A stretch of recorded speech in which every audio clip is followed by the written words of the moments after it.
Beverage with Blipey. That's me.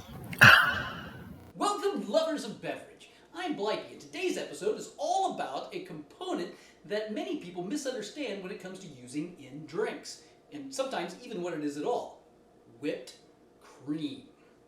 Now, when whipped cream comes up in conversation, as it so often does, many people think of Cool Whip. And why not? It's the leading brand of whipped topping in the United States. But it's not actually whipped cream at all. It's actually a whole bunch of vegetable oil and sugar and then chemically extracted milk. Who knows? Nobody knows what it is. But it is delicious on pumpkin pie, though not a very good beverage component, because it doesn't have the same flavor and certainly not the same body and texture as honest-to-God whipped cream. First of all, what is whipped cream? Real whipped cream. Well, it is a high milk fat content cream that has a lot of air beaten into it, so it expands in volume and gets a silky smooth texture. Now, for making whipped cream at home, there are a couple of acceptable products you might find at the store. The first is whipping cream, and the second is heavy cream, often labeled heavy whipping cream. Now, whipping cream has a fat content between 30 and 36%. And any lower than that, there's not enough fat, it won't whip, don't even consider it. And my personal favorite is the heavy cream. Now, heavy cream has a fat content of at least 36%. And this produces a very fine whipped cream. It's very smooth, and perhaps more importantly, it holds its structure and shape longer. Making excellent whipped cream at home is simple, but there are a couple of steps that you need to follow in order for that to happen. Why? Chemistry. To the Clown Lab! Cream, like all milk products, is a colloid, or phase-separated mixture. Now, in milk, that means that there are milk fat molecules that are suspended throughout a water-based solution. Now, most people have experienced the colloidal differences in milk products firsthand. Now, in skim milk, there is less than 1% milk fat suspended in the solution. That's why it tastes so watery. Now, in whole milk, there's 3.5% milk fat.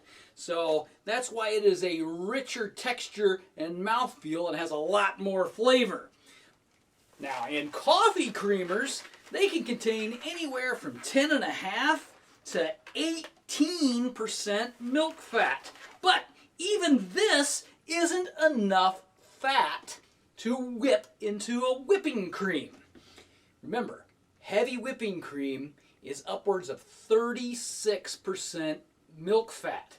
And the amount of fat is important because we need enough fat in there so that the molecules bang into each other and form chains that trap air molecules. Not enough fat, not enough bumping into each other, not enough chains, and no whipping occurs. Now that we have the right product, we need the right equipment. There are a couple of different ways to make whipped cream. One is by using a whipping siphon.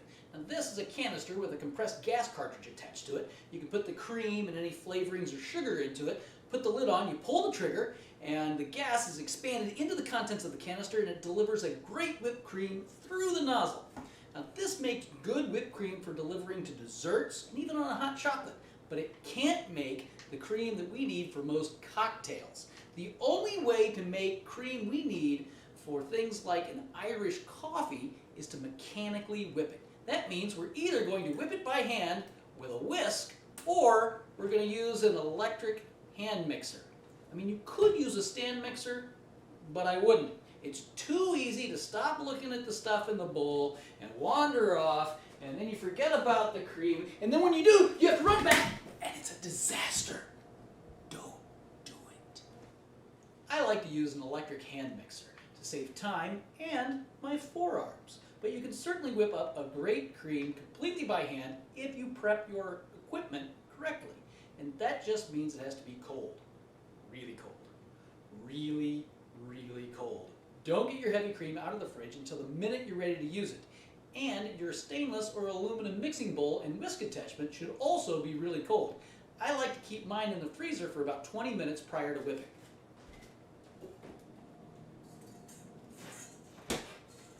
And your bowl should be large enough that allows your cream to double in size. Why does everything need to be cold? Chemistry. Warmer milk fat is more liquid than cold milk fat. Think about a stick of butter in the fridge versus one sitting on the counter. The butter on the counter is much softer because more of that fat molecule is liquid. We don't want liquid fat, we want solid fat so they can bump into each other. As our cream gets colder, more of the fat starts to solidify into tiny molecules.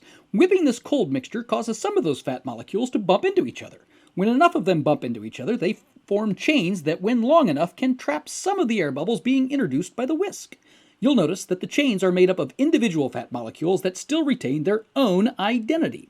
This friendly yet slightly standoffish relationship is very important. The chains are just right to trap the air bubbles and maintain a 3D framework. Once the chains start to form, the whipped cream can be stiffened by continued whipping, working its way from thickened cream through soft peaks and finally to stiff peaks. Whipping past this point starts to bang too many fat molecules together, and instead of retaining their own identities, they start to combine into larger fat molecules. This process starts to collapse the framework, and the air bubbles start to escape, and the whole thing collapses into butter. Well, this isn't butter.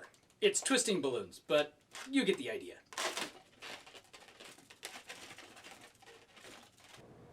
Now the spot we're looking for in cocktail whipped cream is that place right before soft peaks form, when there is enough air in there to thicken the cream, but it doesn't become so thick that you can't pour it over the back of a spoon.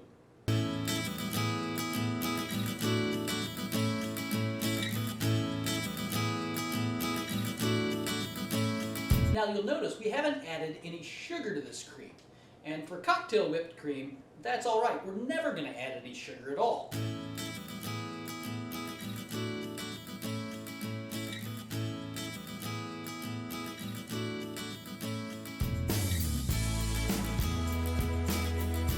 All right, now we've got a great cocktail whipped cream here.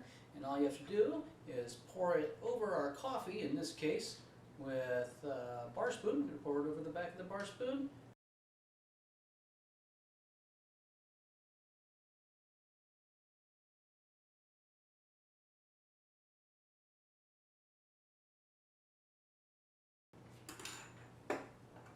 And there we have it.